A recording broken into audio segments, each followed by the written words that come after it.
जी की जयंती पर पूर्व संध्या पर कवि सम्मेलन का आयोजन किया गया। कवि सम्मेलन में सीएम योगी के साथ डिप्टी सीएम और कई मंत्री शामिल हुए। कवि सम्मेलन में कवि कुमार विश्वास ने अटल जी के नेतृत्व और उनके योगदान पर प्रकाश डाला। इस दौरान कवि कुमार ने अटल जी के दौरान की राजनीति और अब की राजनीति में हास्यास्पद व्यंग भी किए। इसी लखनऊ में चौक के कवि सम्मेलन में अटल जी के सानिध्य में मैंने कविता पढ़ी। वो प्रधानमंत्री नहीं थे, पहली बार सरकार चली गई, मंच पर बैठे हुए थे। मंच के कवियों के लिए संस्मरण है, इनमें से कोई उस समय मंच पर नहीं था। सुदीप के पिताजी मंच पर थे उस समय, सुदीप सपन जी, और उर्मिलेश उस कार्यक्रम का संचालन करते। कवियों से कहना है कि ऐसा अपने अंदर स्वभाव भरो कि नेता आपके विषय में सोचे कि ये क्या बोलेगा। आप ना सोचे कि अपना नेता बैठा है तो मैं क्या बोलूंगा।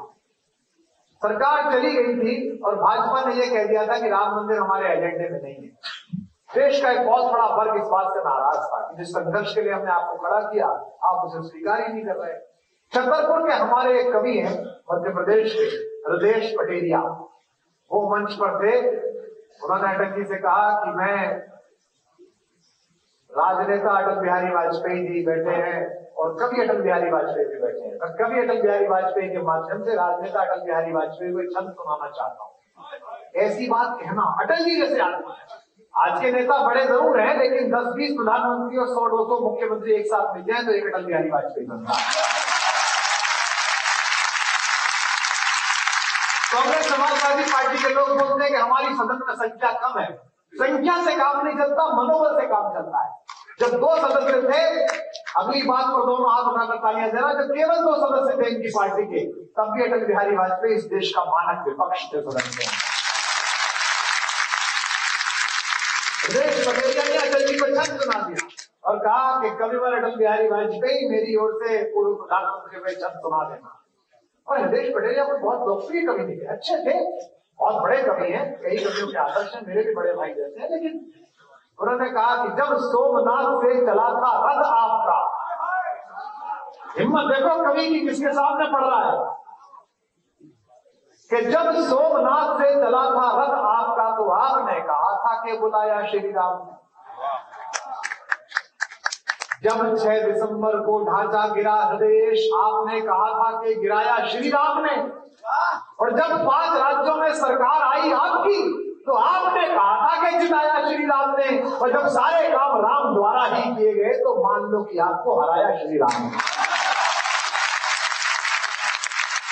ये अटल जी के सामने पड़ा और फिर ये भी छंद पड़ा, तुम्हें राम ने हराया, तुम्हें राम जी जिताएंगे।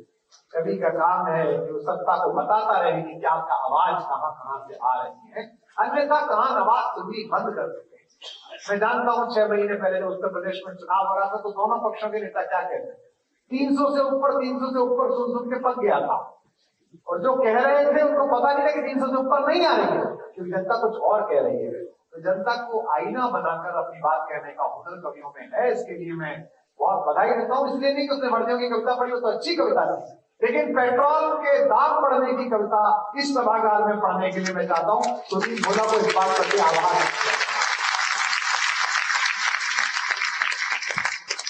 माइक बहुत अच्छा है, इसी से केंद्र में प्रचार हुआ था।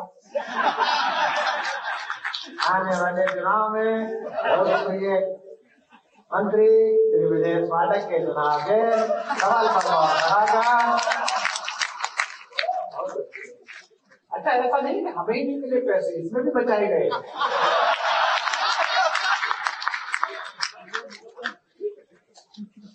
विजय पाठक सोचते हैं कि ऐसा एक मित्र हो जाए तो दुश्मनों की क्या करो। आदरणीय भाभी जी बैठी हैं। व्यस्त आदमी की सबसे बड़ी समस्या है, तो सुबह 1000 आदमी बैठते हैं और वो क्या है कि सबको मिल रहे हैं और परिवार को नहीं मिल रहा है, ये सबसे बड़ी समस्या है। लेकिन अब ठीक है, एक बात बता दूं पंडित, ये बहुत मुश्किल काम है जो आपको मिला है। मैंने पहले भी कई 2-4 नेताओं से कहा, आपको कह रहा हूं, मुख्यमंत्री बनना, उप मुख्यमंत्री बनना, मंत्री बनना कोई बड़ी बात नहीं है। मैंने तो शपथ दिलाई और कैसे दिलाइए बताइए।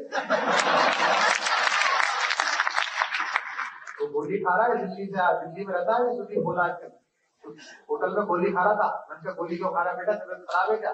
बोले हाँ भाई साहब, दिल्ली में रहता हूँ, अपने स्वास्थ्य का खुद ही ध्यान रखना पड़ेगा, क्योंकि स्वास्थ्य मंत्री तो जेल में मसाज करा रहा है।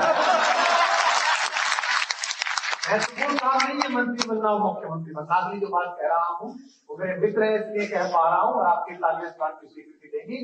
ये ज्यादा बड़ी बात नहीं है कि आपको पद मिला, बड़ा सौभाग्य होता है कि बड़ी जनता आप पर भरोसा करती है।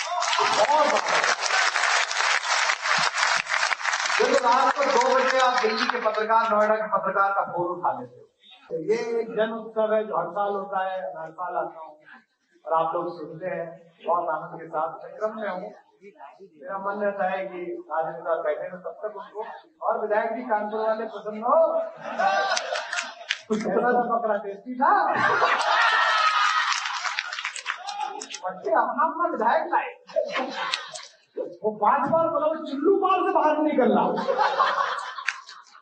यार राजेश, तुम भी क्या आदमी पाले हो है? अपना ये विधायक को तेज लोग अपना घंटा ले चलते था, हमारा कोई विधायक ही नहीं है, जो हमने बनाए थे वो भाग गए। एक बार बता हमारा, आइए आइए आइए, अरे सब लोग घर से आए हैं,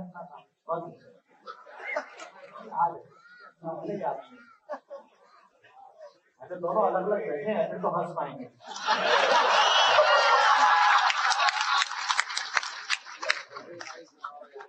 एक तो इस हॉल में क्या हो गया है कि आदमी नहीं तुम्हारे, और जितने आदमी आए उसमें 2/3 भाजपा आ गए। तो कमियों की दिक्कत हो गई कि क्या पढ़े क्या ना पढ़े। मुख्यमंत्री जी की देर से अच्छा रहा, बहुत अच्छा रहा। मैं कुछ कविता सुनाता हूँ। एक कविता मैं विशेष रूप से सुनाऊंगा आज। मुश्किल चीज है, लाइव जा रहा है, लोग कहेंगे कि देखो ब्रजेश पाठक के प्रोग्राम में, अपने मित्र के प्रोग्राम में भाजपा के शासन में कुमार विश्वास ने कविता सुनाई। तो अटल जी की इस जयंती की पूर्व संध्या पर कवि सम्मेलन में तमाम कवियों ने कविता